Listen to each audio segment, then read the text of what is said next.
मेरे प्यारे छात्रों, मैं जी के अनुरागी करतार कोचिंग की तरफ से बायोलॉजी में आपको बता रहा हूँ भाई।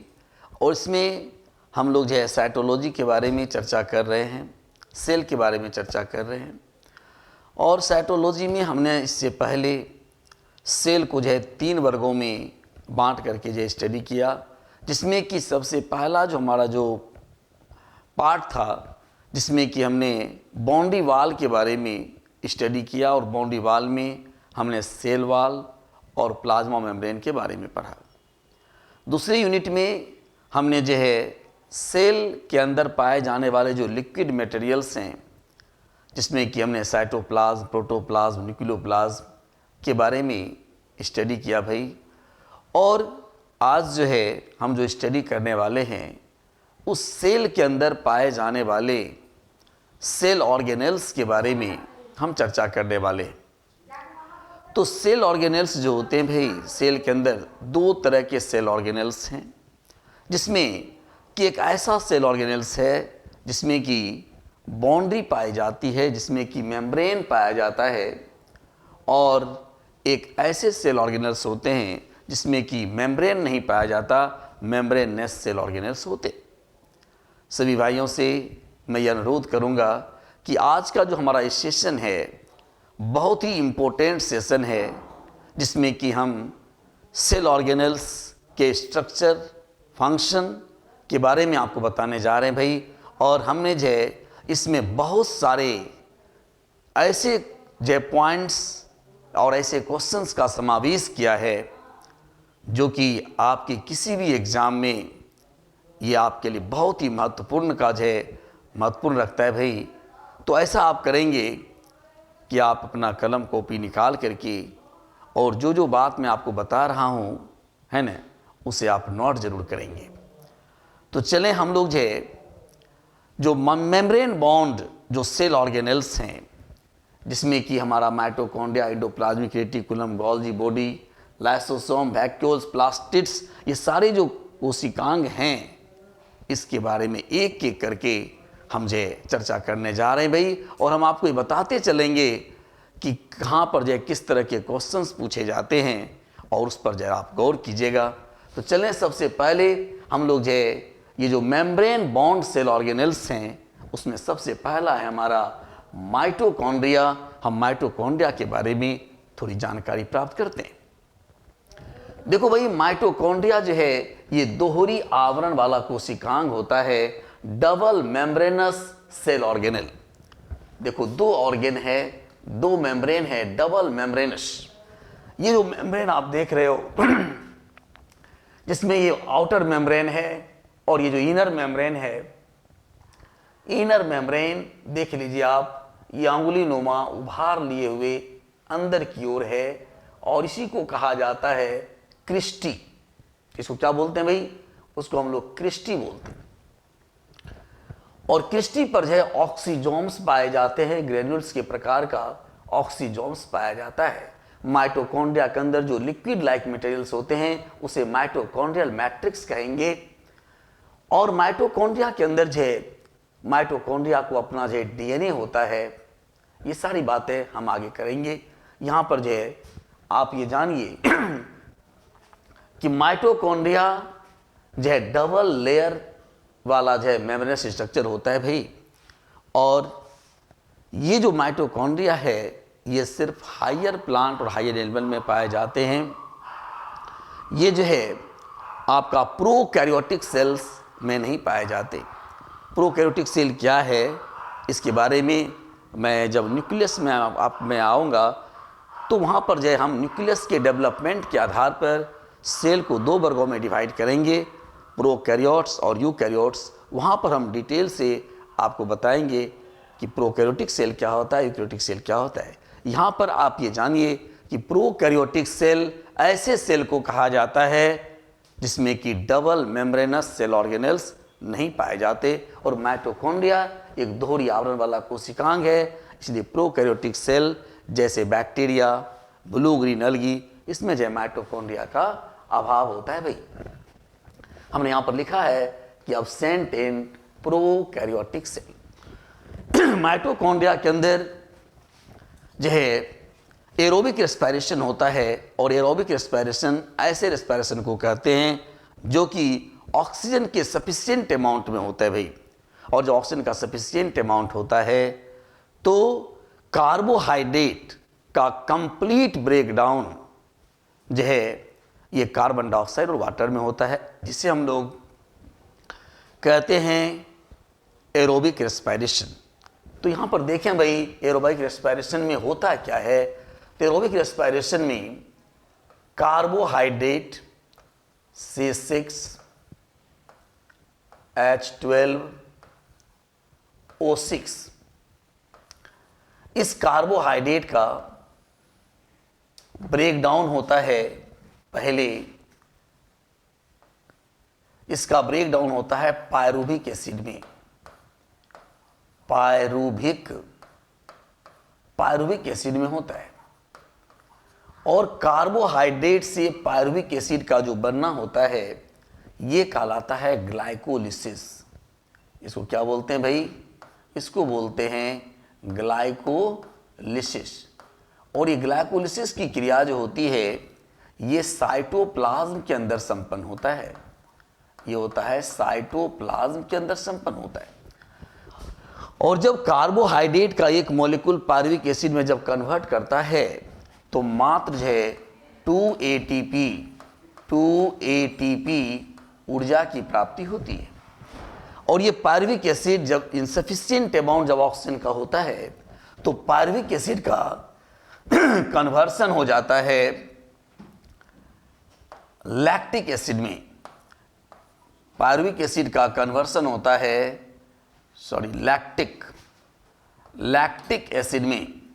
लैक्टिक एसिड में होता है। और जब हम विगरस एक्सरसाइज करते हैं, दौड़ते हैं या रन करते हैं भाई, तो इसी लैक्टिक एसिड का जमाव हमारी मांसपेशी में होता है, जिसके कारण हमें थकान महसूस होती है। तो ये पायरूविक एसिड का कन्वर्सन एनिमल में जो है, एनिमल के केस में इसका जो कन्वर्सन होता है लैक्टिक एसिड में हो जाता है। और यही पायरूविक एसिड जब प्लांट में जब ये कन्वर्ट कर जाता है इथाइल अल्कोहल में C2H5OH, इथाइल अल्कोहल में ये कन्वर्ट कर जाता है। आप देखते होंगे कि चाहे मतलब जैसे तार का वृक्ष हो या खजूर का वृक्ष हो भाई, उसमें बहुत कम पत्तियां होती हैं, जिसके कारण पर्याप्त मात्रा में ऑक्सीजन वो नहीं ले पाता, जिसके कारण होता है क्या है एनारोबिक रेस्पिरेशन होता है। और जो पायरूविक एसिड बनता है उसका कन्वर्सन होता है इथाइल अल्कोहल में। और हम लोग जो तार के गाछ से, खजूर के गाछ से जो ताड़ी चुवा लेते हैं उसमें क्या है? इथाइल अल्कोहल ही तो है। लेकिन यहां पर जो है मैं बात करने जा रहा हूं आपको एरोबिक रेस्पिरेशन के बारे में, जहां पर कि ऑक्सीजन सफिशिएंट अमाउंट में होगा। जो ऑक्सीजन सफिशिएंट अमाउंट में होता है भाई, तो ये जो पायरूविक एसिड है ये कन्वर्ट कर जाता है कार्बन डाइऑक्साइड और वाटर में। यानी conversion of carbohydrate into carbon dioxide and water is called aerobic respiration. Pyruvic acid जब इसमें कन्वर्ट करता है, इस प्रोसेस को कहते हैं क्रेब्स साइकिल। इसको बोलते हैं क्रेब्स साइकिल।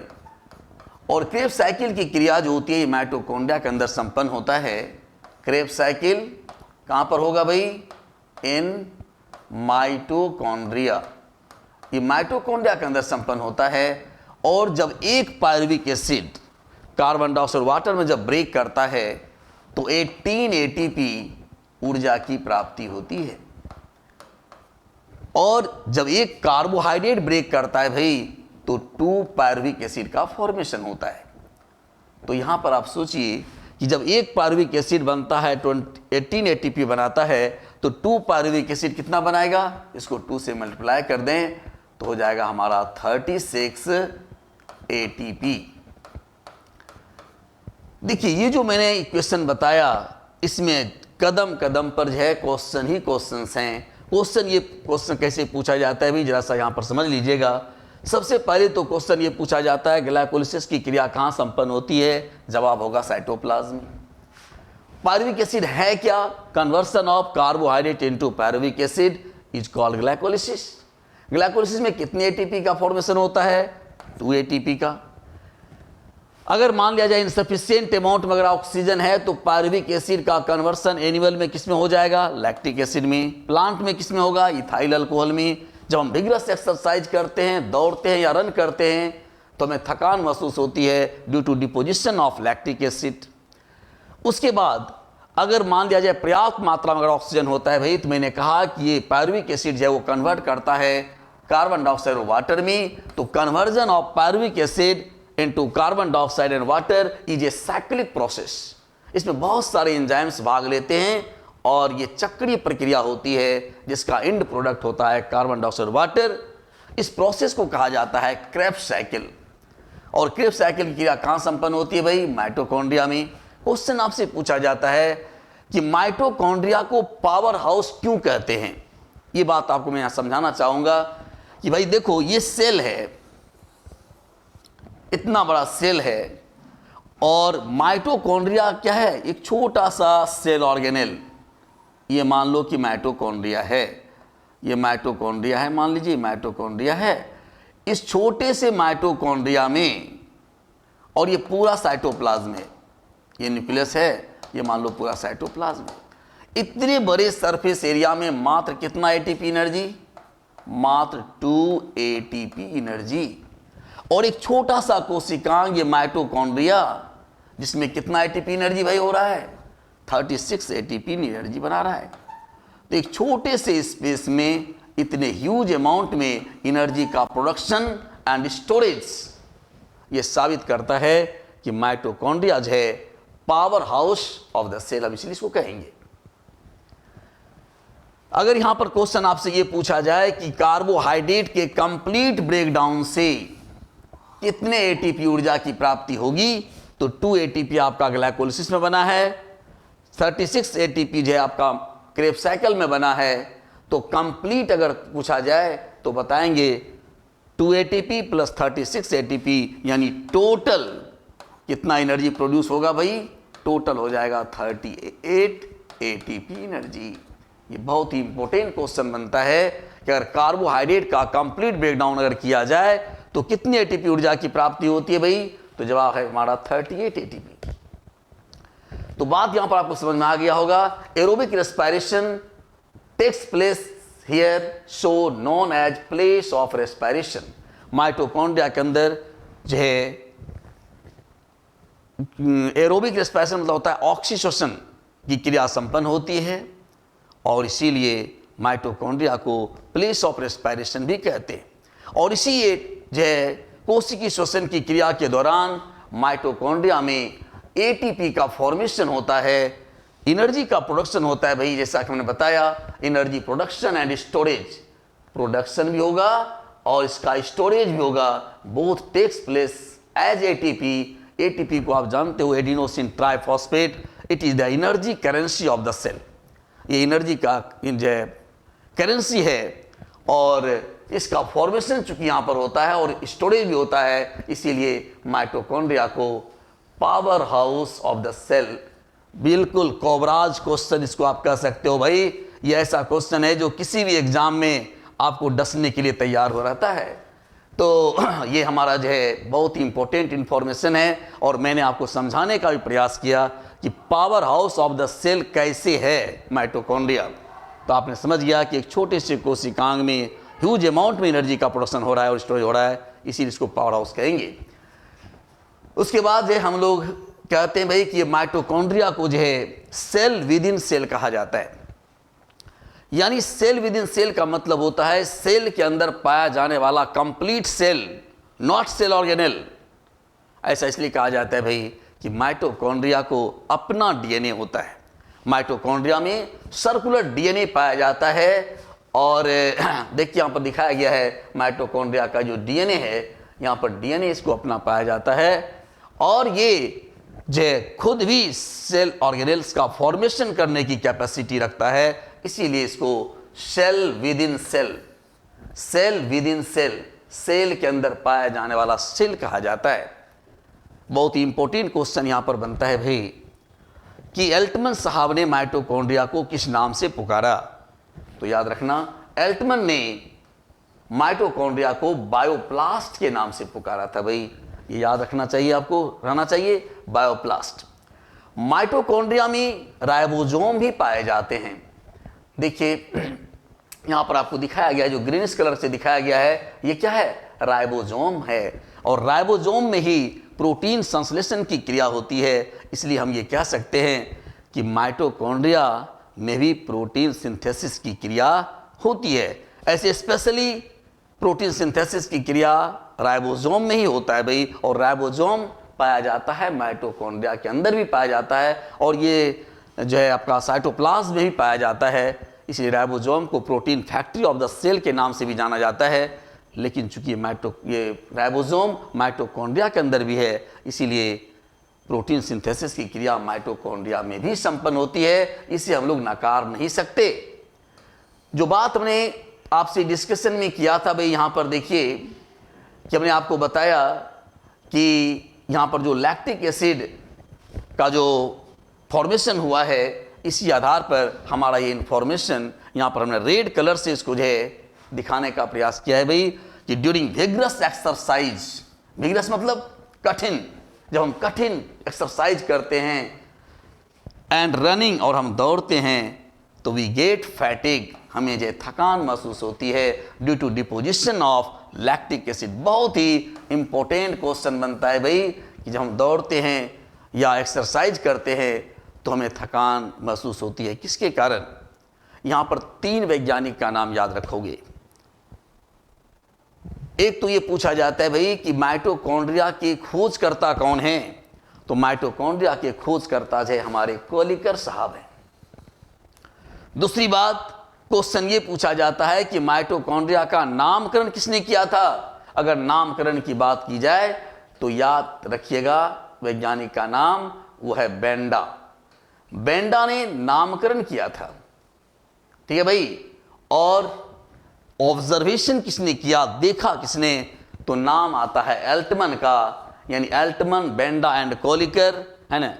3 साइंटिस्ट है ना are related with mitochondria. Mitochondria से ये तीनों साइंटिस्ट जो है वो रिलेटेड हैं भाई। तो ये डिफरेंट प्रकार के क्वेश्चंस यहाँ पर जो है माइटोकॉन्ड्रिया के अंदर से पूछे जाते हैं, जिस पर कि मैंने हर एक कोने में टॉर्च दिखाने का प्रयास किया है भाई।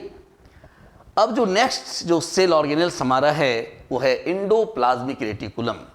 एंडोप्लाज्मिक रेटिकुलम एक ट्यूबुलर स्ट्रक्चर होता है भाई, जो कि ऑरिजिनेटेड होता है न्यूक्लियर मेम्ब्रेन से। देखो ये है ना, ये जो येलो कलर से दिखाया गया है, ये न्यूक्लियर मेम्ब्रेन है, और यहाँ से न्यूक्लियर मेम्ब्रेन से ये शुरू होता है और प्लाज्मा मेम्ब्रेन तक ये जाता है। ये है न्यूक्लियर मेम्ब्रेन, न्यूक्लियर मेम्ब्रेन से आरंभ होगा और ये प्लाज्मा मेम्ब्रेन तक पहुंचेगा, है ना। एकदम बिल्कुल नरेंद्र मोदी प्राइम मिनिस्टर, है ना। तो ये जो है न्यूक्लियर मेम्ब्रेन से जो है प्लाज्मा मेम्ब्रेन तक ये जो एक ट्यूबुलर स्ट्रक्चर होता है भाई। और चूंकि ट्यूबुलर स्ट्रक्चर होने के कारण इसका सबसे पहला वर्क होता है ट्रांसपोर्टेशन ऑफ मटेरियल्स। ये मटेरियल को ट्रांसपोर्ट कराने का काम करता है। और ये 2 तरह के होते हैं भाई। एक पर हमने देखो यहाँ पर राइबोसोम के कण दिखाए हैं, ये राइबोसोमल ग्रेन्यूल्स है। जिस पर राइबोसोमल ग्रेन्यूल्स पाया जाएगा उसको हम लोग बोलेंगे रफ एंडोप्लाज्मिक रेटिकुलम, और जिस पर राइबोसोम का कण नहीं पाया जाएगा उसको बोलेंगे स्मूथ एंडोप्लाज्मिक रेटिकुलम। तो सबसे पहला वर्क तो आपने देख लिया भाई कि इसका जो मटेरियल का ट्रांसपोर्ट कराना इसका काम होता है। साथ ही साथ टूटी फूटी कोशिकाओं का मरम्मत करना, जहां कहीं भी कोशिकाएं जो है रप्चर्ड हो जाती हैं, ये एंडोप्लाज्मिक रेटिकुलम उसको जो है हिल करने का काम करता है। अपने शरीर के बारे में अगर मैं देखूं भाई, हमारे शरीर में जो 206 हड्डी है, इसका क्या वर्क है? इसका वर्क है कि हमारे बॉडी को एक जो पार्टिकुलर फ्रेम प्रदान करता है, एक पार्टिकुलर शेप प्रदान करने का काम करता है। उसी प्रकार से ये जो आपका एंडोप्लाज्मिक रेटिकुलम है, ये भी जो है सेल के अंदर पाए जाने वाले कुछ विशेष कोशिकांग को कुछ पार्टिकुलर प्लेस पर रखने का मदद करता है। जैसे मान लिया जाए कि हमारा जो ये आई ऑर्बिट जो है, अगर ये आई ऑर्बिट नहीं होता तो मेरा आँख जिस जगह पर आता भाई, ये तो सीधे नीचे टहल के चला आता। अगर ये हमारा चेस्ट में जो हमारे रिब्स हैं, अगर ये रिब्स नहीं होते तो क्या हमारा हार्ट और लंग्स यहाँ पर सुरक्षित रह सकता? बिल्कुल नहीं।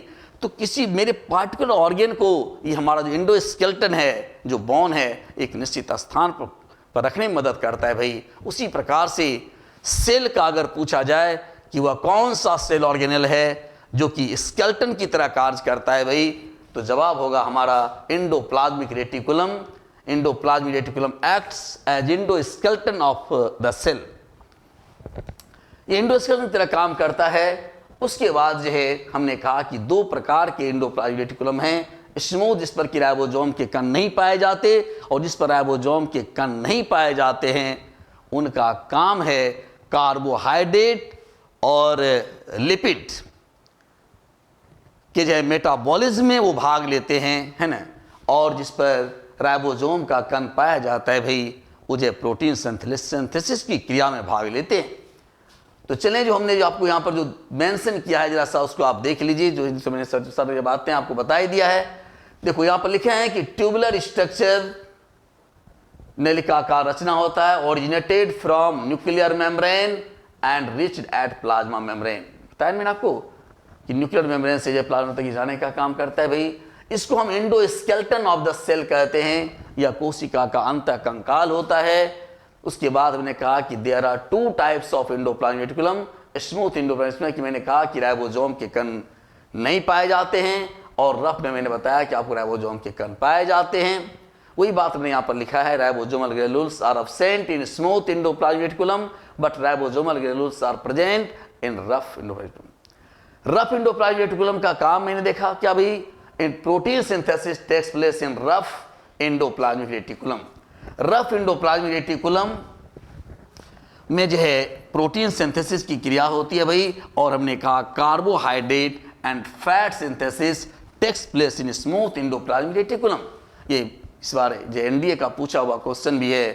क्वेश्चन ये पूछा गया था कि लिपिड का जो सिंथेसिस होता है, फैट का जो सिंथेसिस होता है, उसमें किस प्रकार के राइबोसोम में होता है भाई। तो याद रखना है कि आपका जो है ये स्मूथ एंडोप्लाज्मिक रेटिकुलम में कार्बोहाइड्रेट तथा फैट का मेटाबॉलिज्म होता है भाई। आई बात समझ में भाई। चलें हम लोग देखें नेक्स्ट जो सेल ऑर्गेनेल हमारे हैं। नेक्स्ट सेल ऑर्गेनेल हमारा है गोल्जी बॉडी। गोल्जी बॉडी भी जो है एक ट्यूबुलर उलझा हुआ, देखो एकदम ट्यूबुलर उलझा हुआ नलिकाकार रचना होता है भाई, और इसमें जो इसके विखंडन से लाइसोसोम का निर्माण होता है। इस बात को भी ध्यान रखना। गोल्जी बॉडी की खोज करता जो है कैमिलो गोल्गी साहब हैं, है ना। और ये ट्यूबुलर स्ट्रक्चर होता है भाई, यहाँ पर उन्होंने लिखा है कि it is a tubular structure, और ये प्रेजेंट होता है चूंकि ये डबल मेम्ब्रेनस सेल ऑर्गेनेल्स है। और मैंने बताया आपको कि double membranous cell organelle character है यूकैरियोटिक सेल का।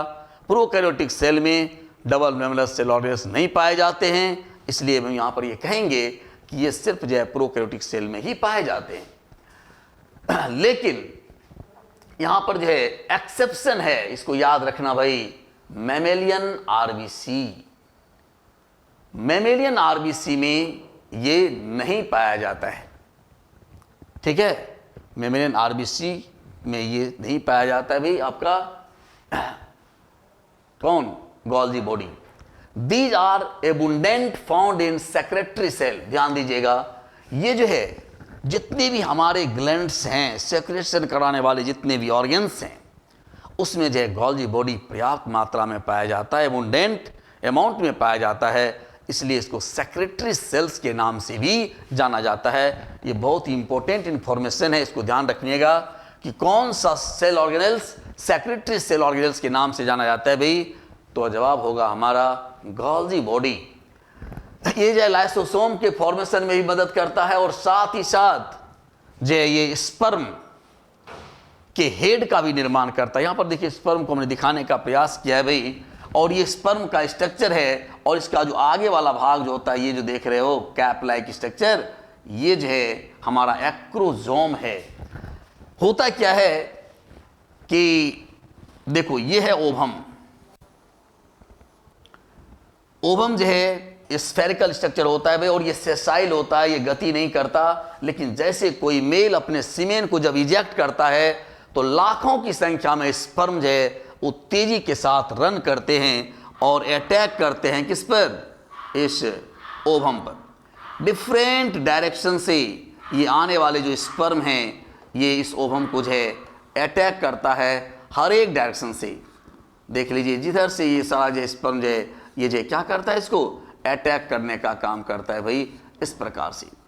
और इस अटैकिंग में जो सबसे ज़्यादा पावरफुल स्पर्म होता है वो इस ओवम को रप्चर करने का काम करता है। और स्पर्म का जो एक्रोजोम है, ये एक्रोजोम इसको जो है क्या करता है, रप्चर करने में मदद करता है, ये छेद करने में मदद करता है भाई, छेदने का काम करता है इसको। और ये स्पर्म का जो हेड वाला भाग जो आप देख रहे हो, ये हेड वाला भाग है, यही मतलब जो है ओवम के अंदर प्रवेश करता है और बाकी जो टेल वाला पार्ट होता है वो डिस्ट्रॉय हो जाता है। तो एक्रोजोम, ये एक्रोजोम को बनाने का काम भी गोल्जी बॉडी करते हैं। एक्रोजोम का काम तो आपने जान लिया होगा, एक्रोजोम का काम है ओवम को पंक्चर करने में मदद करना।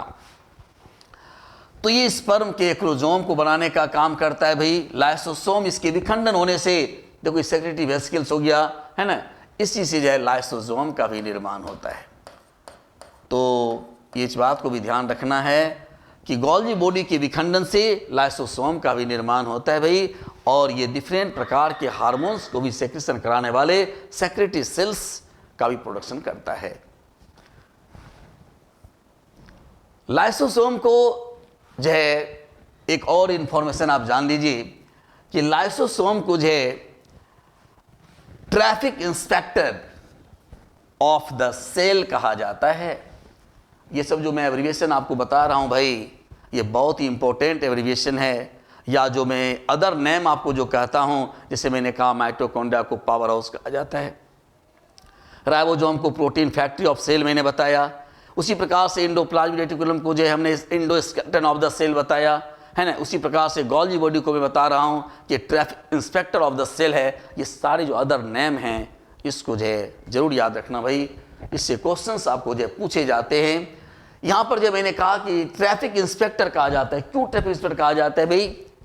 ट्रैफिक इंस्पेक्टर इसलिए कहा जाता है कि किस प्रकार के हार्मोन का सेक्रेशन कराना है, कब कराना है, किसको स्टॉप करा देना है, किसको तेजी से एक्सीलरेट करा देना है, ये सारा काम गोल्जी बॉडी के अंदर जो पाए जाने वाले सेक्रेटरी वेसिकल्स होते हैं इसी का काम होता है भाई। इसीलिए इसको ट्रैफिक, जैसे ट्रैफिक में देखते नहीं है, ट्रैफिक जो है एक को रोकता है दूसरे को चलाता है, फिर इधर रोका फिर इधर चलाया। तो जिसकी आवश्यकता होती है उसको सेक्रेट कराना और किसको स्टॉप कराना है, ये सारा काम हमारे गोल्जी बॉडी का है, इसलिए इसको ट्रैफिक इंस्पेक्टर भी कहा जाता है। प्लांट के सेल में ये क्वेश्चन पूछा हुआ क्वेश्चन है भाई कि प्लांट में डिक्टियोसोम किन्हें कहा जाता है। तो आपको भी बता दूं कि Golgi body also known as dictyosome in plant cell. इस प्लांट सेल में डिक्टियोसोम कहा जाता है गोल्जी बॉडी को। साथ ही साथ इसको लाइपोकॉन्ड्रिया के नाम से भी जाना जाता है। तो भाई इसको हम ट्रैफिक इंस्पेक्टर बोलेंगे, लाइपोकॉन्ड्रिया बोलेंगे, प्लांट सेल में इसको डिक्टियोसोम के नाम से जानेंगे। ये सारा चीज है आप ध्यान रखना भाई। और इसमें जो है ग्लाइकोप्रोटीन का फॉर्मेशन अगर पूछा जाए कहां होता है तो बताइएगा गोल्जी बॉडी में होता है। तो ये सारी चीजें हैं ना, बहुत ही इंपॉर्टेंट इंफॉर्मेशन है भाई, इसको ध्यान रखिएगा। चलें नेक्स्ट जो सेल ऑर्गेनेल है हमारा, वो है हमारा लाइसोसोम।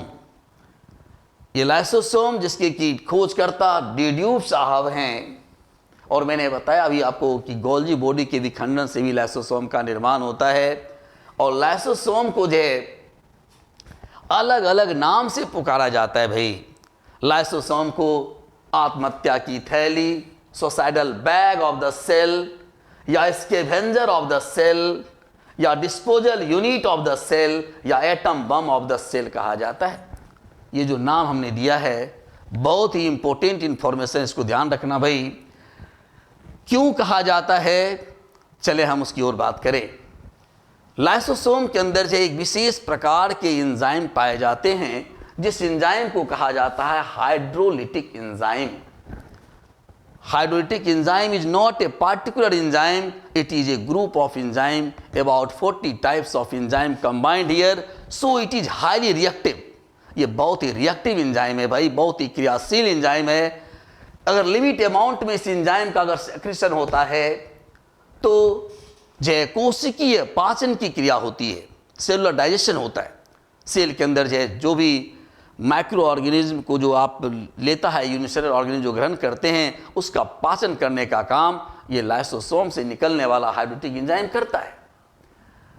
लेकिन अगर यही हाइड्रोलिटिक एंजाइम का सेक्रेशन जब अनलिमिटेड अमाउंट में हो जाता है, अगर मान लिया जाए ये सेल है भाई और ये सेल के अंदर ये लाइसोसोम है, अगर किसी कारणवश ये लाइसोसोम रप्चर कर जाता है तो ये सेल जो ये हमारा हाइड्रोटिक एंजाइम है ये पूरे सेल में फैल जाता है और सेल के अंदर पाए जाने वाले जितने भी सेल ऑर्गेनेल्स हैं, सारे सेल ऑर्गेनेल्स को डाइजेस्ट कर देता है और खुद भी डाइजेस्ट हो जाता है। हम तो डूबे हैं सनम, सबको लेकर जाएंगे, ऐसी बात होती है, अपने भी जाता है और सबों को लेकर जाता है। इसीलिए इसे atom bomb of the cell या सुसाइडल बैग, आत्महत्या की थैली, या स्कैवेंजर ऑफ द सेल या disposal unit of the cell कहा जाता है। समझ गए होइए भाई। चलिए हम लोग देखें यहाँ पर क्या क्या चीज़ हमने आपको मेंशन किया है, उसको ऐसा समझिए। It is unimembranous cell organelle. ये देखिए एक ही आवरण वाला ये कोशिकांग होता है। It contains A special type of enzyme, hydrolase या हाइड्रोलिटिक एंजाइम। इसके बारे में मैंने बताया आपको, है ना। When this enzyme secretes in limit amount, मैंने कहा ना कि अगर ये लिमिट अमाउंट में सेक्रेट होगा तो ये कोशिकी पाचन की क्रिया कराएगा, सेलुलर डाइजेशन में हेल्प करेगा। और when lysosome ruptured, जब ये लाइसोसोम फट जाएगा, हाइड्रोटिक एंजाइम स्प्रेड इन साइटोप्लाज्म, ये साइटोप्लाज्म में फैल जाएगा और डाइजेस्ट ऑल सेल ऑर्गेनेल्स, ये सारे ऑर्गेनेल्स को नष्ट कर देगा, डाइजेस्ट कर देगा, इंक्लूडिंग इटसेल्फ, और खुद को भी। So it is regarded as suicidal bag of the cell. समझ में आ गई होगी भाई, है ना। बहुत ही इंपॉर्टेंट सेल ऑर्गेनेल्स है और इससे क्वेश्चन पूछे जाते हैं, है ना। ध्यान रखिएगा जो सारी बातें हमने आपको बताया। नेक्स्ट जो कोशिकांग हमारा है वो है वैक्यूल। वैक्यूल प्लांट सेल के अंदर सबसे बड़ा सेंट्रली प्लेस्ड जो सेल ऑर्गेनेल जो होता है उसे हम लोग वैक्यूल कहते हैं। एनिमल सेल में वैक्यूल नेग्लिजिबल होता है, अब्सेंट होता है या बहुत ही माइन्यूटली प्रेजेंट होता है। A large vacuole centrally placed in plant cell. Plant cell में ये बड़ा सा वैक्यूल पाया जाता है, भाई जो देख रहे हो ना, ये बड़ा सा वैक्यूल ये प्लांट सेल में पाया जाता है। और एनिमल सेल में ये अब्सेंट होता है या माइन्यूटली प्रेजेंट। माइन्यूटली प्रेजेंट का मतलब हुआ जो कि बिल्कुल नहीं के बराबर होगा, है ना। अब्सेंट होगा भाई, या तो बिल्कुल छोटा होगा, ऐसा कह सकते हैं। यहाँ पर देखो ये जो दिखाया है, ये वैक्यूल के खोजकर्ता डी ड्यूब साहब हैं, है ना।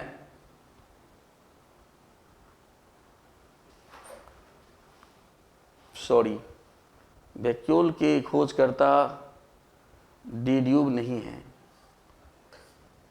ठीक है, इसको हटाओ, इन्फॉर्मेशन को हटा दो, है ना। ये ये वैक्यूल है और वैक्यूल का ये जो बाउंड्री वाल जो होता है भाई, इस बाउंड्री वाल को कहा जाता है टोनोप्लास्ट। और इसके अंदर जो सेल पाया जाता है, इसके अंदर जो लिक्विड पाया जाता है, इसको कहा जाता है सेल सैप।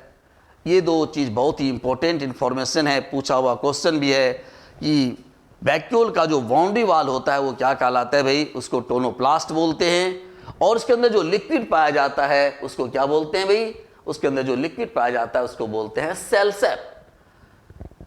तो यहाँ पर देखिए लिखा हुआ है भाई, it is surrounded by a single membrane is called tonoplast and liquid present inside the vacuole is called cell sap. Vacuole में कलरिंग पिगमेंट भी पाए जाते हैं भाई, और ये कलरिंग पिगमेंट है हमारा एंथोसाइनिन। और ये एंथोसाइनिन का काम क्या होता है, एंथोसाइनिन का काम होता है फ्लावर को red and purple colour provide करना। बहुत ही इंपॉर्टेंट इंफॉर्मेशन है कि फूल का रंग लाल या पर्पल कलर किसके कारण होगा, तो बताओगे एंथोसाइनिन के कारण होगा। और ये जो है ऑस्मो रेगुलेशन की क्रिया में मदद करता है। ये ऑस्मो रेगुलेशन क्या है भाई? ऑस्मो रेगुलेशन की क्रिया है कि maintaining of water in cell, cell के अंदर वाटर के अमाउंट को मेंटेन करना, ये ऑस्मो रेगुलेशन है। अगर सेल के अंदर एक्सेस मात्रा में अगर वाटर चला आता है भाई, उसको बाहर निकाल दिया जाता है, और कम मात्रा में अगर आता है तो सराउंडिंग से वाटर को इन करा लिया जाता है, और ये काम वैक्यूल का है, और इसीलिए ये ऑस्मो रेगुलेशन की क्रिया में मदद करता है। नेक्स्ट जो कोशिकांग हमारा है वो प्लास्टिड्स है भाई। प्लास्टिड्स जो है ये प्लांट सेल का मेन सेल ऑर्गेनेल्स होता है भाई, और इसके खोज करता थे हैकल साहब। हैकल साहब ने प्लास्टिड्स का खोज किया था भाई। टर्म प्रोटोप्लाज्म जो है, टर्म प्लास्टिड्स गिवन बाय स्किम्पर, नाम याद रखना, ये प्लास्टिड टर्म जो है स्किम्पर साहब ने दिया था। और ये प्लास्टिड्स जो है जिसमें कि कलरिंग पिगमेंट पाए जाते हैं, क्लोरोफिल है ना, और ये पाया जाता है सिर्फ प्लांट सेल में, एनिमल सेल में नहीं पाया जाता है भाई। लेकिन एक्सेप्शन याद रखना, यूग्लिना एक ऐसा एनिमल है जिसमें कि क्लोरोप्लास्ट पाया जाता है, यानी प्लास्टिड्स पाए जाते हैं। और इसीलिए यूग्लिना, मैंने कहा था भाई कि biology is the science of exception. Biology से अपवादों का विज्ञान है, बहुत सारे अपवाद बायोलॉजी में भरे पड़े हैं, और जहाँ से क्वेश्चन एराइज होता है उस अपवाद को जो है आप एकदम जो है VVI करके रखो या मोस्ट इंपॉर्टेंट करके रखो, वहीं से क्वेश्चन एराइज किए जाते हैं। तो यूग्लिना के बारे में आपको मालूम है कि यूग्लिना क्या है? एक एनिमल है, और एक ऐसा एनिमल जिसमें कि क्लोरोफिल पाया जाता है, और प्लांट की तरह यह ग्रीन होता है भाई। इसीलिए यूग्लिना को connecting link between plant and animal कहा जाता है। प्लांट और एनिमल के बीच का योजक कड़ी हमारा यूग्लिना कहलाता है। ये एक्सेप्शन ध्यान रखना। प्लास्टिड्स में डिफरेंट प्रकार के कलरिंग पिगमेंट पाए जाते हैं, सिर्फ क्लोरोप्लास्ट ही नहीं है ना। क्लोरोप्लास्ट में जो है ग्रीन कलर पिगमेंट क्लोरोफिल पाया जाता है भाई, उसके अलावा भी इसमें जो है डिफरेंट प्रकार के कलरिंग पिगमेंट पाए जाते हैं। तो plastids contains different type of colouring pigment, और ये प्लास्टिड्स है मुख्य 3 प्रकार के होते हैं, chloroplast, chromoplast and Leukoplast. Chloroplast की बात अगर करें भाई तो क्लोरोप्लास्ट में क्लोरोफिल पाया जाता है, और इस क्लोरोफिल से डिफरेंट प्रकार के इंपॉर्टेंट क्वेश्चंस जो है हमारे एग्जाम में पूछे जाते हैं। जरा सा हम लोग यहाँ पर आकर के देखें। सबसे जो है 3 प्रकार का हमने बताया आपको कि प्लास्टिड्स, ये है हमारा क्लोरोप्लास्ट, ये है क्रोमोप्लास्ट एंड लिकोप्लास्ट, ठीक है। तो क्लोरोप्लास्ट के बारे में सबसे पहले हम लोग जरा सा जाने। ये जो क्लोरोप्लास्ट है जिसके खोज करता है स्किम्पर साहब। स्किम्पर ने क्लोरोप्लास्ट का जो खोज किया था भाई, और क्लोरोप्लास्ट में ये जो ग्रीन कलर पिगमेंट आप देख रहे हो, ये है हमारा क्लोरोफिल। क्लोरोप्लास्ट में क्लोरोफिल पाया जाता है जो कि पत्ती को हरा रंग प्रदान करता है भाई। और इस क्लोरोफिल का काम क्या है? Chlorophyll trap solar energy and convert into chemical energy. Chlorophyll जो है सौर ऊर्जा को एब्जॉर्ब करता है और उसे रासायनिक ऊर्जा में परिवर्तित करने का काम करता है ड्यूरिंग फोटोसिंथेसिस। प्रकाश संश्लेषण की क्रिया के दौरान हमने कहा कि ये सौर एनर्जी को ट्रैप करेगा और कन्वर्ट कर देगा किसमें? केमिकल एनर्जी में। यानी ये जो है बहुत ही अहम रोल अदा करता है भाई, सिर्फ अपने लिए नहीं बल्कि पूरे जीव जगत के लिए। हम लोग हेटेरोट्रॉप्स हैं, हम लोग जो है डायरेक्टली या इनडायरेक्टली जितने भी जीव जंतु हैं वो सभी प्लांट पर ही बेस्ड होते हैं। अगर प्लांट के अंदर ये क्लोरोप्लास्ट नहीं होता तो न तो प्लांट अपना भोजन बना पाता भाई, और न हमारी व्यवस्था होती। यानी न तो ऑटोट्रॉप्स होते और न हम लोग हेटेरोट्रॉप्स होते। इसलिए इस पृथ्वी पर जो है पहले ऑटोट्रॉप्स आए हैं, उसके बाद हमारा पदार्पण हुआ है। यानी अगर कहा जाए तो पहले धरती पर प्लांट्स आए, और ऐसे प्लांट्स आए जिसमें कि क्लोरोफिल प्रेजेंट था, यानी ग्रीन प्लांट ही इस पृथ्वी पर पहले आया है, उसके बाद जो एनिमल की उत्पत्ति हुई है। तो चले भाई ये क्लोरोफिल के बारे में और सारी बातें हम आपसे बतावें। क्लोरोफिल का जो मेन वर्क है उसको ध्यान रखना। क्लोरोफिल का मेन काम है conversion of solar energy into chemical energy. सौर ऊर्जा को रासायनिक ऊर्जा में परिवर्तित कर देना, ये काम है। क्लोरोफिल 5 प्रकार के होते हैं भाई, chlorophyll A, chlorophyll B, chlorophyll C, chlorophyll D and chlorophyll E. और 5 प्रकार के क्लोरोफिल में क्लोरोफिल ए जो होता है वो हर एक सभी ग्रीन प्लांट में पाए जाते हैं। Chlorophyll A present in all green plant, so it is called universal chlorophyll. चूंकि सभी पौधे में पाए जाते हैं क्लोरोफिल ए, इसीलिए जो है इसे यूनिवर्सल क्लोरोफिल के नाम से भी जाना जाता है। भाई अभी मैंने आपसे कहा था कि क्लोरोफिल का काम है सोलर एनर्जी को ट्रैप करना और रासायनिक ऊर्जा में कन्वर्ट करना। लेकिन यहां पर देखो कि 5 क्लोरोफिल हैं, 5 क्लोरोफिल में सबका बॉस जो है क्लोरोफिल ए है। क्लोरोफिल ए कहता है, ए यार डायरेक्ट जो हम घूस नहीं लेंगे, डायरेक्ट जो हम सौर ऊर्जा को ट्रैप नहीं करेंगे। तुम चारों को जो एजेंट बनाए हुए हैं, कौन कौन, बी सी डी और ई, तुम चारों जो हमारे एजेंट हो, तुम सौर ऊर्जा को ट्रैप करो और बैक डोर से मेरे को दो, मैं उसे केमिकल एनर्जी में कन्वर्ट कर दूंगा। घूस लेना है तो तुम चारों लो और पीछे से मेरे पॉकेट में घुसाओ और मैं जो उसको ज्वाइनिंग देता हूं। ये काम है क्लोरोफिल ए का, और ये सभी हरे पौधे में पाए जाते हैं। इसलिए यानी हम ये कहना ये चाह रहे थे भाई कि डायरेक्ट जो सौर ऊर्जा को क्लोरोफिल ए नहीं लेता, जैसे कि जो मेन जो ऑफिसर होते हैं वो डायरेक्ट घूस नहीं लेते, अपने एजेंट के द्वारा लेते हैं। तो उसी प्रकार से क्लोरोफिल ए जो है डायरेक्ट सौर ऊर्जा को नहीं लेता, ये बी सी डी ई की मदद से लेता है और अपना साइन जो सिर्फ करता है, यानी कन्वर्सन सिर्फ करता है। जो इन चारों के द्वारा जो दिया गया सौर ऊर्जा है, ट्रैप किया गया, उसको कन्वर्ट कर देता है केमिकल एनर्जी में, रासायनिक ऊर्जा में। यहां पर बहुत ही इंपॉर्टेंट क्वेश्चन, बीपीएससी यूपीएससी ने भी इस क्वेश्चन को, एसएससी ने भी, रेलवे ने बहुतों बार ये क्वेश्चन है पूछा है भाई कि वह कौन सा मेटेलिक आयन है जो क्लोरोफिल में प्रेजेंट होता है। तो इसके लिए हम जैसा क्लोरोफिल का मोलिकुलर फॉर्मूला तो देख लें भाई।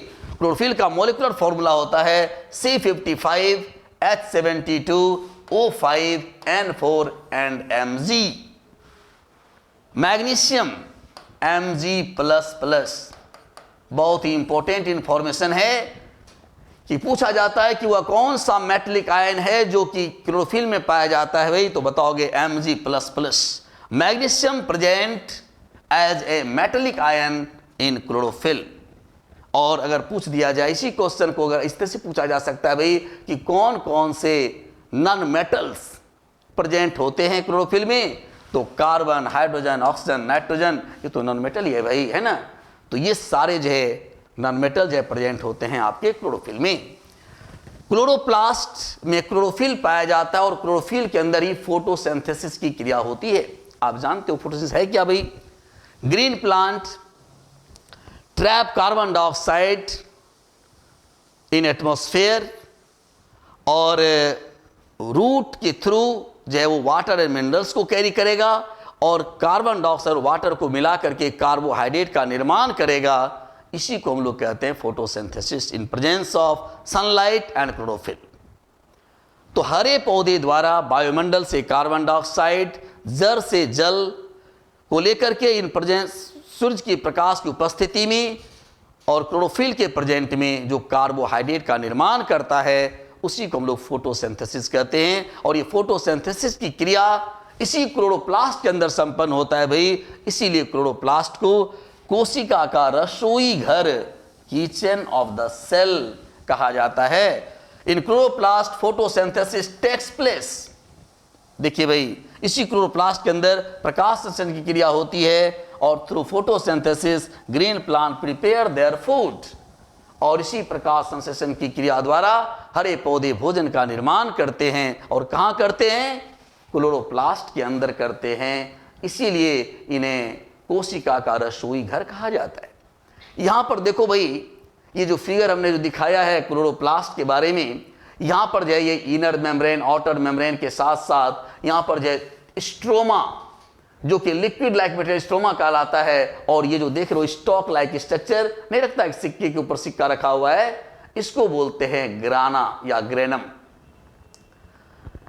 तो भाई ये जो फोटोसिंथेसिस की जो क्रिया होती है ये 2 चरणों में संपन्न होती है। एक होता है लाइट रिएक्शन, दूसरा होता है डार्क रिएक्शन। लाइट रिएक्शन को हिल रिएक्शन के नाम से भी जाना जाता है। और ये इन प्रेजेंस ऑफ सनलाइट, ये सूर्य प्रकाश की उपस्थिति में होता है। बहुत ही इंपॉर्टेंट क्वेश्चन बनता है भाई कि लाइट रिएक्शन की क्रिया कहाँ संपन्न होती है। तो ध्यान रखेंगे, लाइट रिएक्शन की क्रिया ग्राना वाले भाग में संपन्न होता है। और लाइट रिएक्शन का एंड प्रोडक्ट क्या होगा? लाइट रिएक्शन का एंड प्रोडक्ट जो है ऑक्सीजन होगा। चले हम लोग नेक्स्ट पेज में जो है हमने इसको मेंशन किया है, फोटोसिंथेसिस कंप्लीटेड इनटू 2 स्टेप्स। पहला है हमारा लाइट रिएक्शन और इसी को हम लोग हिल रिएक्शन भी कहते हैं। और ये कहाँ संपन्न होता है भाई? ये ग्राना वाले भाग में संपन्न होता है, ग्राना में। और chloroplast presence of sunlight, sunlight की उपस्थिति में और क्लोरोप्लास्ट के उपस्थिति में इस ग्राना वाले भाग में ही फोटोसिंथेसिस की क्रिया होती है। और इसका एंड प्रोडक्ट क्या होगा भाई? इसका एंड प्रोडक्ट ऑक्सीजन होता है। बीपीएससी ने एक क्वेश्चन पूछा था और जिस क्वेश्चन को कि एनडीए ने भी जो है रिपीट किया भाई, जरा सा ध्यान से देखो वो क्वेश्चन क्या था। वो क्वेश्चन ये था कि जो फोटोसिंथेसिस की जो क्रिया होती है, जैसे कार्बन डाइऑक्साइड हमने लिया एटमॉस्फेयर से, इक्वेशन आपने जानते हो भाई, 6CO2 plus 6H2O in presence of sunlight and chlorophyll. Chlorophyll क्या बनता है भाई? बनता है हमारा C6H12O6 प्लस 6O2। सवाल यहां पर यह पूछा गया था कि ये जो ऑक्सीजन जो फोटोसिंथेसिस की क्रिया के दौरान जो रिलीज होता है, ये ऑक्सीजन कहां से आता है भाई?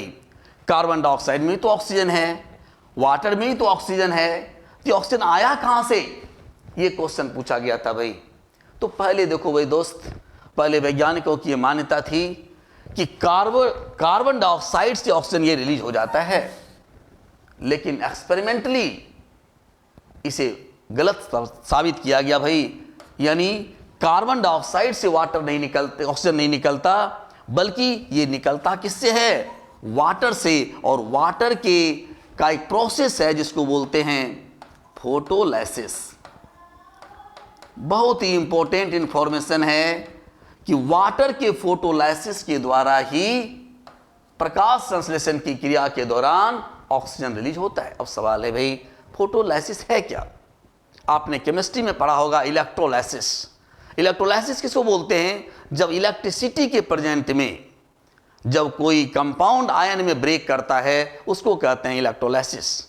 और यहां पर जब प्रकाश के कारण, फोटो में तो होता है लाइट, जब लाइट के द्वारा जब कोई कंपाउंड अपने आयन में ब्रेक करेगा उसको हम लोग बोलेंगे फोटोलाइसिस। जैसे मान लो वाटर है, वाटर पर जब सन रे स्ट्राइक करता है, जब लाइट मान लो इस प्रकार से जब स्ट्राइक करेगा, है ना, तो ये लाइट क्या करता है? इस वाटर को आयन में ब्रेक करता है, बन जाता है H+ एंड OH-।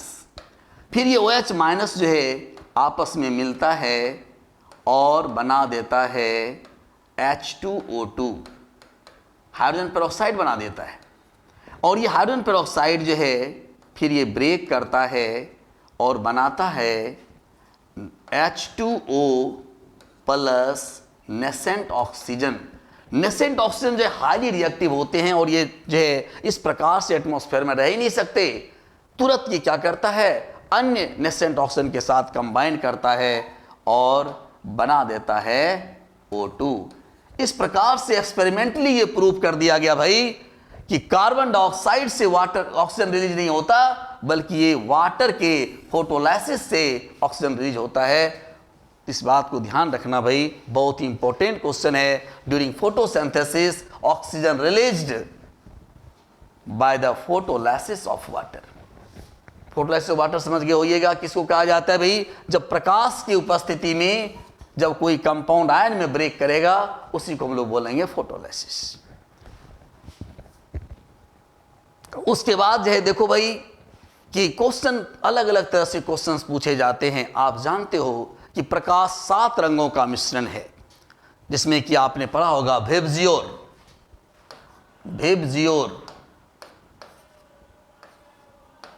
विबजियोर। आपने पढ़ा होगा violet, indigo, blue, green, yellow, orange and red. और सबसे ज्यादा वेवलेंथ लाल रंग का होता है, आपको ये मालूम होगा भाई, सबसे ज्यादा वेवलेंथ लाल रंग का और सबसे कम वेवलेंथ जो है वायलेट कलर का। और जिसका वेवलेंथ जितना ज्यादा होगा, आपने पढ़ा होगा V equal to N lambda, जिसका लैम्डा ज्यादा उसका वेलोसिटी ज्यादा, क्योंकि फ्रीक्वेंसी अगर मतलब n को जो है कांस्टेंट रख दिया जाए तो भाई जितना वेवलेंथ जितना ज्यादा होगा वो उतना ही तेजी के साथ पत्ती पर स्ट्राइक करेगा और पत्ती में पाए जाने वाले इलेक्ट्रॉन को उतना ही ज्यादा एक्साइटेड कराएगा और उतना ही ज्यादा फोटोलाइसिस की क्रिया होगी। तो अगर क्वेश्चन आपसे ये पूछा जाए कि वह कौन सा कलर है, सूर्य का प्रकाश का वह कौन सा रंग है जिसमें कि फोटोसिंथेसिस का दर सबसे ज्यादा होगा, तो बोलोगे रेड लाइट में सबसे ज्यादा होगा। ठीक है भाई। लेकिन अगर तुम इस वेवलेंथ को ध्यान में अगर रखते हो तो मिनिमम की बात अगर की जाए कि मिनिमम फोटोसिंथेसिस किस रंग के प्रकाश में होगा, तो आपका जवाब क्या होता है? वायलेट। लेकिन ये रॉन्ग होगा भाई।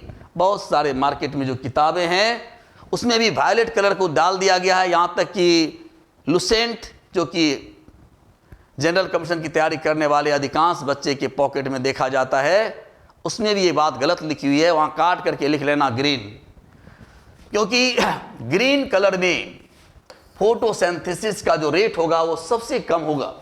अब क्यों होगा ये बात जान लीजिए। किसी भी जो है वस्तु का कलर किस बात पर निर्भर करता है? किसी वस्तु का रंग इस बात पर निर्भर करता है कि वो किस रंग के प्रकाश को रिफ्लेक्ट करता है। पत्ती का रंग कैसा होता है भाई? हरा। तो पत्ती पर जब हरा कलर जब इंसिडेंट होगा तो पत्ती क्या करेगा? हरा रंग के प्रकाश को रिफ्लेक्ट कर देगा, क्योंकि किसी वस्तु का रंग इस बात पर निर्भर करता है कि वो किस रंग के प्रकाश को रिफ्लेक्ट करता है। गुलाब का फूल लाल क्यों दिखाई पड़ता है भाई? क्योंकि वो गुलाब लाल रंग के प्रकाश को रिफ्लेक्ट कर रहा है, इसलिए गुलाब का फूल लाल। पत्ती का रंग हरा, क्योंकि पत्ती हरे रंग के प्रकाश को क्या कर देगा? रिफ्लेक्ट कर देगा। और जब हरा रंग का प्रकाश रिफ्लेक्ट ही हो जाएगा यार, तो फिर उससे एक्साइटेशन इलेक्ट्रॉन का सबसे कम होगा कि नहीं? और जब सबसे कम होगा तो rate of photosynthesis is minimum in green light, not violet light. ठीक है, इसलिए याद रखना कि प्रकाश का जो दर होगा वो सबसे मिनिमम होगा ग्रीन लाइट में। देखो भाई, प्रकाश संश्लेषण के लिए वाटर बहुत जरूरी है। ठीक है, तो वाटर का अमाउंट तो ऑप्टिमम होना चाहिए ना। और ये वाटर जो है किस पर निर्भर कर जाता है? सूरज के प्रकाश पर निर्भर कर जाता है। अब मान लो कि चिलचिलाती हुई धूप रहेगी, पत्ती पर जब सन रे स्ट्राइक करेगा, अधिकांश मात्रा में वाटर क्या होगा? एवोपरेट हो जाएगा। वाटर की कमी होगी, रिएक्टेंट कम हो जाएगा, ऑलरेडी प्रोडक्ट कम हो जाएगा। तो ऑप्टिमम टेम्परेचर फॉर फोटोसिंथेसिस, प्रकाश संश्लेषण के लिए सबसे जो उपयुक्त ताप है वह है 15 डिग्री सी से 35 डिग्री सी के बीच। इससे नीचे अगर यह ताप होगा तो इलेक्ट्रॉन का एक्साइटेशन ही नहीं हो पाएगा, और 35 डिग्री से अगर एबव टेम्परेचर हो जाएगा तो वाटर जो है वो ऑपरेट कर जाएगा, रिएक्टेंट कम हो जाएगा, प्रोडक्ट ऑलरेडी कम हो जाएगा, प्रकाश संश्लेषण का दर जो है वो मंद पड़ जाएगा। इसलिए मेन जो हो गया आपका क्या? 15 से 35 डिग्री सी के बीच प्रकाश संश्लेषण का जो दर होगा वो बहुत ही बेस्ट होगा, मैक्सिमम होगा। दूसरा है हमारा डार्क रिएक्शन। मैंने कहा ना कि यहां पर देखो लाइट रिएक्शन जो है ये ग्राना वाले भाग में होता है भाई, डार्क रिएक्शन जो है हमारे स्ट्रोमा वाले भाग में होता है। और डार्क रिएक्शन का मतलब होता है इन अब्सेंस ऑफ सनलाइट। जब सनलाइट नहीं होगा तो डार्क रिएक्शन होगा। और जो है यहां पर मैंने लिखा है कि अब्सेंस ऑफ सनलाइट, और ये कहां होगा? स्ट्रोमा वाले भाग में होगा। और इसका एंड प्रोडक्ट पूछा जाता है, इसका जो अंतिम उत्पाद होगा वो क्या होगा भाई? कार्बोहाइड्रेट होगा। तो ध्यान रखना है भाई, ये बहुत ही इंपॉर्टेंट क्वेश्चन था, इस सबको ध्यान रखना। उसके बाद जो है दूसरे तरह का है हमारा क्रोमोप्लास्ट। क्रोमोप्लास्ट क्या करता है भाई? क्रोमोप्लास्ट जो है नॉर्मली पाया जाता है फूल और फल वाले भाग में। फूल और फल को जो है अट्रैक्टिव कलर प्रदान करना इसका काम होता है। देखो भाई, हम लोग भी रोड पर चलते हैं, बगल से कोई खूबसूरत सा चीज गुजर जाता है तो पलट के देख लेते हैं। एक बार मन नहीं भरता, बार बार पलट के देखते हैं। चाहे सामने वाले को धक्का काहे नहीं मार दें। कहने का मतलब मेरा ये हुआ कि खूबसूरत चीज़ हर किसी को अच्छा लगता है। खुशबू अगर अच्छी हो तो नाक फैला फैला के सांस लेते हो। जैसे बाग बगीचे से अगर हम लोग जा रहे होते हैं भाई, तो इस प्रकार का जो है हम लोग जो है मन करता है ठहर जाएं। अगर कुत्ता बिल्ली बकरी अगर रोड पर मरल सरल पड़ल मिलेगा तो नाक बंद करके जो है फिरार होते हैं। वही बात यहाँ पर है। ये क्रोमोप्लास्ट ऐसा फूल का आकर्षक रंग बना देता है कि कीड़े मकोड़े भौरे जो है उसकी ओर आकर्षित होते हैं और जो है एक फूल पर बैठ करके फिर दूसरे फूल पर फिर तीसरे फूल पर, इस प्रकार से फूल टू फूल फ्लावर टू फ्लावर जब भ्रमण करता है और उसके पैर में परागकण सट जाता है भाई, और ट्रांसफर कराता है पोलन ग्रेन को, और transfer of pollen grain from anther to stigma is called pollination, और परागन की क्रिया संपन्न कराता है। तो हम ये कह सकते हैं जैसे कि मैंने कहा कि क्लोरोप्लास्ट जो है फोटोसिंथेसिस क्रिया को संपर्क कराने में मदद करता है, उसी प्रकार से हमारा जो क्रोमोप्लास्ट है ये पॉलिनेशन की क्रिया कराने में मदद करता है। कभी कभी मैचिंग टाइप ऑफ क्वेश्चन में भी ये पूछ दिया जाता है भाई, एक तरफ दे देगा क्लोरोप्लास्ट क्रोमोप्लास्ट लिकोप्लास्ट, एक तरफ दे देगा पॉलिनेशन फोटोसिंथेसिस फूड स्टोरेज। तो हम मिला देंगे आराम से, क्लोरोप्लास्ट को मिला देंगे फोटोसिंथेसिस से, क्रोमोप्लास्ट को मिला देंगे पॉलिनेशन से, और लिकोप्लास्ट को मिला देंगे स्टोरेज ऑफ फूड से। तो भाई आपने समझ गया होगा कि ये जो हमारा क्रोमोप्लास्ट है ये फूल और फल को जो है अट्रैक्टिव कलर प्रदान करने का काम करता है। देखो मैंने लिखा है यहाँ पर कि इट कंटेन्स डिफरेंट जो colouring pigment, different colouring pigment, colouring pigment यहाँ पर जो है कलरिंग बना लेना भाई, कलरिंग पिगमेंट दैट प्रोवाइड है ना attractive colors to flower, attractive color of flower attract pollinating agent, ये परागन कराने वाले कारक को जो अपनी ओर आकर्षित करता है और परागन की क्रिया संपन्न कराता है, यानी chromoplast helps in pollination. Next जो है हमारा है लिकोप्लास्ट। लिकोप्लास्ट भाई को कलर की कोई आवश्यकता नहीं होती है ना, क्योंकि यहाँ पर जो भोजन का संग्रह होता है और ये सामान्यतः जड़ वाले भाग में पाया जाता है और ये कलरलेस होता है। जैसे देखो मूली है, गाजर है, आलू है, ये सब जितने भी हैं सब जो भोजन का संग्रह करके जब फूल जाता है भाई, तो ये लिकोप्लास्ट का काम है। Leucoplast mainly present in root of the plant and its main work जो है क्या है भाई, स्टोरेज ऑफ फूड। ये भोजन का संग्रह करना इसका मेन वर्क होता है। आपने तीनों प्रकार के प्लास्टिड्स के बारे में समझा भाई, बहुत ही इंपॉर्टेंट इन्फॉर्मेशन जो मैंने आपको बताया है ना, एग्जाम में पूछे जाते हैं, इसको ध्यान रखना भाई। चलें नेक्स्ट जो है, नेक्स्ट जो हमारा सेल ऑर्गेनेल्स है वो मेम्ब्रेन जो है लेस सेल ऑर्गेनेल्स है, जिस पर कि मेम्ब्रेन नहीं पाया जाता है ना, और उसमें हमारा जो है राइबोसोम है और सेंट्रोसोम है। तो हम लोग राइबोसोम के बारे में जान लें। राइबोसोम जो है कोशिका के अंदर पाया जाने वाला सबसे छोटा कोशिकांग है। अगर आपसे क्वेश्चन पूछे कि वह कौन सा कोशिकांग है जो स्मॉलेस्ट है भाई, तो बोलोगे राइबोसोम। चूंकि होता ही स्मॉलेस्ट है, लेकिन जहां भी होता है एकदम गुच्छे के रूप में होता है, संख्या में सबसे ज्यादा होता है। तो हम ये कह सकेंगे कि smallest cell organelles but present in maximum number.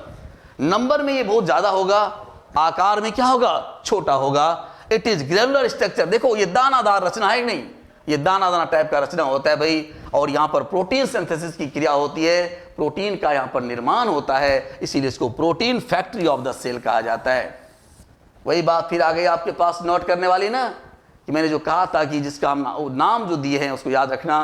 Ribosome को प्रोटीन फैक्ट्री कहेंगे, माइटोकॉन्ड्रिया को पावर हाउस कहेंगे है ना, प्लेस ऑफ रेस्पिरेशन कहेंगे, इंडोप्लाज्मिक रेटिकुलम को जो है इंडोस्केलेटन ऑफ द सेल कहेंगे, गोल्जी बॉडी को जो है ट्रैफिक इंस्पेक्टर के नाम से जानेंगे। ये जो अलग अलग तरह का जो मैंने बताया है इसको ध्यान रखना भाई। तो राइबोसोम को जो है प्रोटीन फैक्ट्री कहा जाता है। राइबोसोम के खोज करता है पैलेट, ठीक है। और नेक्स्ट सेल ऑर्गेनेल्स है हमारा राइबोसोम जो है दो तरह के होते हैं भाई, ध्यान रखना।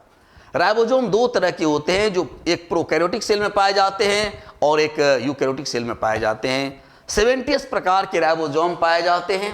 ये 70 प्रकार के राइबोसोम जो कि प्रोकैरियोटिक सेल में पाए जाते हैं। और ध्यान देना, बहुत ही इंपॉर्टेंट क्वेश्चन बनता है भाई कि इसके सब यूनिट कौन से होते हैं। तो इसके दो सब यूनिट देखो यहां पर दिखाई पड़ रहा है, एक 50s, 50s और 30s। ये तो मैथ का जो है यहां पर जो है कचरा हो रहा है भाई। मैथ का कचरा कैसे हो रहा है? अगर हम आपसे कहें कि 50s और जो है 30s को जोड़ के बताओ और हम कहें कि रिजल्ट हो रहा है बाबू 70s, तो दिमाग हैंग करना शुरू कर देगा। ये कैसे होगा भाई, है ना? बिल्कुल होता है भाई, है ना? कैसे होता है ऐसा समझ लो। देखो इसमें दो तरह के यूनिट होते हैं, एक होता है स्मॉल सब यूनिट, होता है लार्ज सब यूनिट। तो स्मॉल सब यूनिट जो होता है इस प्रकार से समझ लो, मैं बता रहा हूं आपको कि राइबोसोम जो होगा ऐसा होता है भाई, इस तरह से देखो, ऐसे ऊपर वाला है हमारा 30s और ये नीचे वाला है हमारा 50s। तो इसको जो है ये पूरी ग्रेनुलर स्ट्रक्चर होता है भाई, तो ऐसा होगा ना, और इसको ऐसे बनाओगे ना, तो ये जो ओवरलेप में भाई ये 10s ओवरलेप में चला जाता है। और जब ओवरलेप हो जाएगा तो ये तो लेंथ जब तुम यहां से यहां तक का निकालोगे तो 70s हो जाएगा ना, क्योंकि 10s तो ओवरलेप हो गया। इसलिए 30 और 50 मिलके क्या हो जाएगा, 70 हो जाएगा, याद रखना। और जब एग्जाम में क्वेश्चन पूछे जाते हैं ना तो चॉइस तुमको देखो कैसा कैसा देगा। 70s के दो सब बताओ, क्वेश्चन रहेगा तो पहला देगा 10s प्लस 60s जोड़ के 70 पुरा दो, 20s 50s जोड़ के पुरा दो 70, ऐसा ऐसा 40 30, यानी ऐसा देगा कि अब 70 सब पुर जाए। उसी में जय दुर्गा में, जय काली में, जय बजरंगबली मत कर देना, है ना। अगर आपको, है ना, ये बात की जानकारी नहीं होगी तो फिर आप ये क्वेश्चन गलत बना के आओगे। इसलिए इसको ध्यान रखना भाई कि 70s के दो सब यूनिट होते हैं, एक 30s और दूसरा जो है 50s। उसी प्रकार से ये 80s जो होता है इसमें जो है 20s का जो ओवरलैपिंग होता है, और आपका होगा 40s प्लस 60s। 40 और 60 मिलकर के यहाँ पर आपका 80s होगा। यहाँ पर जो ओवरलैपिंग होगा वो 20s का ओवरलैपिंग होगा। और इस प्रकार का राइबोसोम पाया जाएगा हमारे जो यूकैरियोटिक सेल में, और इस प्रकार का राइबोसोम पाया जाएगा प्रोकैरियोटिक सेल में। बैक्टीरिया, ब्लू ग्रीन एल्गी हुआ, आपका माइकोप्लाज्मा या बैक्टीरियोफेज, ये सारे जो प्रोकैरियोटिक सेल्स हैं उसमें आपको 70s पाया जाएगा। और हमारे से कुत्ता, बिल्ली, बकरी, हाथी, घोड़ा, मनुष्य, आंख से दिखाई पड़ने वाले जितने भी जीव आपको हैं, माइक्रोस्कोप से मत देखना, सिर्फ आंख से दिखाई पड़ने वाले जितने भी जीव जंतु हैं सभी प्रोकैरियोटिक सेल के बने हुए होते हैं। और उसमें जो है हमारा होता है 80s प्रकार का राइबोसोम, जिसका दो सब याद रखोगे, लार्ज होगा 60 और स्मॉल होगा 40। और ये जो हमारा जो सबसे लास्ट जो है सेल ऑर्गेनेल्स है भाई, जो कि सेंट्रोसोम है। सेंट्रोसोम भी दानादार स्ट्रक्चर होता है इस प्रकार से, और इसमें जो है इस प्रकार से रे पाए जाते हैं जिसको बोलते हैं एस्ट्रल रे। यहां पर भी जिसको दिखाया गया है भाई, तो ये जो है सिर्फ प्लांट सेल में पाया जाता है। और एक्सेप्शन एक याद रखोगे, मैंने कहा कि biology the science of exception, एक याद रखना, क्लेमाइडोमोनस जिसे कि प्लांट ग्रुप में रखा गया है, इसमें भी ये सेंट्रोसोम पाए जाते हैं। सेंट्रोसोम का काम होता है, ये जो है सेंट्रोसोम जो है helps in cell division, cell division की क्रिया में ये मदद करता है। और सेंट्रोसोम में दो स्ट्रक्चर यहाँ पर हो गया, ये हो गया सेंट्रियोल और ये हो गया एस्ट्रल रे। जब सेल डिवीजन की बात होती है भाई, तो सेल डिवीजन में पोल का फॉर्मेशन होता है, और ये पोल बनाने का काम सेंट्रोसोम करता है। ये सेंट्रियोल जो है ये पोल बनाता है, ये पोल जो बनाना ये बनाता है कौन, ये सेंट्रियोल बनाता है। और ये जो स्पिंडल फाइबर हैं ये इस प्रकार से जो है एस्ट्रल रे का फॉर्मेशन करता है। आप जब पढ़ोगे माइटोसिस में उसी बात जब हम करेंगे तो वहाँ पर हम इस प्रकार से दिखाएंगे कि ये क्रोमोसोम है, और ये स्पिंडल फाइबर जो बना, ये स्पिंडल फाइबर बनाने का काम ये एस्ट्रल रे करता है, और ये पोल बनाने का काम हमारा ये सेंट्रियोल करता है। तो देखो भाई, it consists to granular like structure centriole. ये सेंट्रियोल देखो ग्रेनुलर की तरह का स्ट्रक्चर होता है, और it's centriole made up of microtubules, बहुत सारे देखो यहां पर दिखाया गया है, ये सारे जन ये सब माइक्रोट्यूब्यूल्स हैं, ये बहुत सारे माइक्रोट्यूब्यूल्स मिलकर के जो है इसको जो है बनाता है भाई, और ये ट्रिपलेट फाइबर्स की तरह का होता है। हेल्प्स इन सेल डिवीजन, ये सेल डिवीजन मदद करता है भाई, और सेल डिवीजन मैंने कहा ना सेंट्रियोल क्या बनाता है, पोल का निर्माण करता है, और एस्टरलेज है स्पिंडल फाइबर का निर्माण करता है भाई। और ये था हमारा मेम्ब्रेनलेस सेल ऑर्गेनेल्स। और थैंक यू भाई, और मुझे विश्वास है कि ये जो सेशन मैंने जो आपको बताया सेल ऑर्गेनेल्स के बारे में आपके लिए बहुत ही लाभदायक रहा, और इसको बार बार आप देखोगे, है ना। और दूसरी बात कि नेक्स्ट जो हमारा अब जो वीडियो हम आपको जो देने जा रहे हैं, नेक्स्ट जो सेशन हमारा होगा, उसमें हमने बताया था आपको कि हमने जो सेल को जो 3 वर्गों में बांटा था। एक बाउंड्री वॉल था मेरा, दूसरा था सेल के अंदर पाए जाने वाले सेल ऑर्गेनेल्स साइटोप्लाज्म, और उसके अंदर पाए जाने सेल ऑर्गेनेल्स के बारे में, और जो नेक्स्ट था वो हमारा वो था ब्रेन ऑफ द सेल, जिसे कहा जाता है भाई जो है हमारा न्यूक्लियस। अब हम नेक्स्ट सेशन में हम न्यूक्लियस और न्यूक्लियस के अंदर होने वाले जो भी हमारे न्यूक्लिक एसिड्स हैं या आरएनए डीएनए, उसके बारे में चर्चा करेंगे। फिर न्यूक्लियस के डेवलपमेंट के आधार पर हम सेल को 2 वर्गों में बांटेंगे, प्रोकैरियोटिक या यूकैरियोटिक सेल्स, उसके डिफरेंस के बारे में हम बात करेंगे। ठीक है भाई, थैंक यू, धन्यवाद, ओके।